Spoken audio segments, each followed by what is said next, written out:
ഇന്ന് ലോകത്തതാ ബാങ്കിലൂടെ അവിടുത്തെ പേര് മുഴങ്ങുകയാണ്. അഷ്ഹദു അല്ലാ ഇലാഹ ഇല്ലല്ലാഹ് എന്ന് പറഞ്ഞു കഴിഞ്ഞാൽ ഉടൻ തന്നെ അഷ്ഹദു അന്ന മുഹമ്മദർ റസൂലുള്ളാഹ്. ആലോചിച്ച് നോക്കിയിട്ടുണ്ടോ? ഇത്രയേറെ ലോകത്തൊരു പേരും മുഴക്കപ്പെടുന്നില്ല എന്ന് ആലോചിച്ച് നോക്കിയിട്ടുണ്ടോ? ലോകത്തൊരു നേതാവിനെ ലോകത്ര അനുസ്മരിക്കുന്നില്ല എന്ന് ഈ ഉമ്മത്തി എന്ന് പറയുന്നു എപ്പോഴെങ്കിലും ചിന്തിച്ചു നോക്കിയിട്ടുണ്ടോ? ഒരു നേതാവിനെ ലോകത്ത് ഇത്രയേറെ ഡെയിലി പേരിങ്ങനെ പറഞ്ഞ് മുഹമ്മദ് മുഹമ്മദ് മുഹമ്മദ് മുഹമ്മദ്. ഒരാള് ശൂന്യാകാശത്തിൽ സഞ്ചരിക്കട്ടെ, എന്നിട്ട് ഭൂമിയെ നിരീക്ഷിക്കട്ടെ, ഞാൻ പറയാം ഒരു സെക്കൻഡ് ഒഴിവുണ്ടാവില്ല നബിയുടെ പേര് പറയപ്പെടാത്ത സല്ലല്ലാഹു അലൈഹി വസല്ലം. ഇവിടെ എന്നാ അറിയില്ല, ശൂന്യാകാശത്ത് പോയിട്ട് ഭൂമിയെ നിരീക്ഷിക്കുക. ഞാൻ അതിന്റെ ചെറിയൊരു ഉദാഹരണം പറയാം. ഇന്തോനേഷ്യയിൽ സുബഹിയുടെ ബാങ്ക് മുഴങ്ങിയിട്ട് അരമണിക്കൂർ കഴിഞ്ഞിട്ടാണ് ജക്കാർത്തയിൽ, പിന്നെ സുമാത്രയിൽ സുബഹി, പിന്നെ മലേഷ്യയിൽ സുബഹി. ജക്കാർത്തയിൽ സുബഹി കഴിഞ്ഞ് 1 മണിക്കൂർ കഴിഞ്ഞിട്ട് ബംഗ്ലാദേശിലെ ഡാക്കയിൽ സുബഹി, ഡാക്കയിൽ കഴിഞ്ഞിട്ട് കൽക്കട്ടയിൽ സുബഹി, മുംബൈയിൽ സുബഹി. ഇന്ത്യ രാജ്യത്തിന്റെ പല ഭാഗങ്ങളിലും പിന്നെ സുബഹിയായി, ശ്രീനഗറിൽ സുബഹിയായി. അതേ സമയത്ത് അല്ലാമ ഇക്ബാലിന്റെ ഗ്രാമമായ സിയാൽകോട്ടിൽ സുബഹി. ഒരു സുബഹിക്കാണ് അല്ലാമ മരണപ്പെടുന്നത്. പരിശുദ്ധ റസൂലിനെ അങ്ങേയറ്റം സ്നേഹിച്ച അല്ലാമ സുബഹിന്റെ ബാങ്ക് മുഴങ്ങുമ്പോഴാണ് ഈ ലോകത്തെന്ന് പറയുന്നത്. അവിടെ ബാങ്കായി. അത് കഴിഞ്ഞ് അഫ്ഗാനിസ്ഥാനിലെ സുബഹി, അത് കഴിഞ്ഞ് മസ്കത്തിൽ സുബഹി, അത് കഴിഞ്ഞ് ബഗ്ദാദിൽ സുബഹി, അത് കഴിഞ്ഞ് ഹിജാസിൽ നബി സല്ലല്ലാഹു അലൈഹി വസല്ലമയുടെ അന്ത്യവിശ്രമത്തിന്റെ മണ്ണിൽ മദീനയിലും മക്കയിലും സുബഹി, ദുബായ് അബുദാബി അടങ്ങുന്ന UAE സുബഹി, ബഗ്ദാദിൽ സുബഹി കഴിഞ്ഞ് 1 മണിക്കൂർ കഴിഞ്ഞിട്ട് ഈജിപ്തിലെ അലക്സാണ്ട്രിയയിൽ സുബഹി, അലക്സാണ്ട്രിയയിലും ഇസ്തംബൂളിലും ഒരേ സമയം സുബഹി, പിന്നെ സിറിയയിലും സോമാലിയയിലും സുഡാനിലും സുബഹി, പിന്നെ ലിബിയയിലും ടുണീഷ്യയിലും സുബഹി. അപ്പോഴേക്ക് ഇന്തോനേഷ്യയിലും ളുഹറായി. മനസ്സിലാക്കണേ, ഇന്തോനേഷ്യയിലും ളുഹറായി. ഇവിടെ സുബഹി തീർന്നിട്ടില്ല. ആഫ്രിക്കയിൽ സുബഹിയാണ്. അവിടെ നിന്ന് അങ്ങോട്ട് അമേരിക്കയിലേക്കൊക്കെ പോകുമ്പോൾ രാത്രിയാണ്.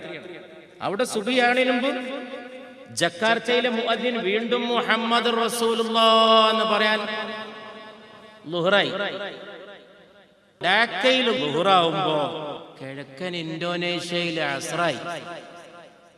ഡാക്കയിലെ മുഅദ്ദിൻ അഷ്ഹദു അന്ന മുഹമ്മദർ റസൂലുള്ളാഹ് എന്ന് പറയുമ്പോ സൗത്ത് ഇന്തോനേഷ്യയിലെ മുഅദ്ദിൻ അഷ്ഹദു അന്ന മുഹമ്മദർ റസൂലുള്ളാഹ് എന്ന് പറയുന്നുണ്ട്. രണ്ടും രണ്ട് നേരാ.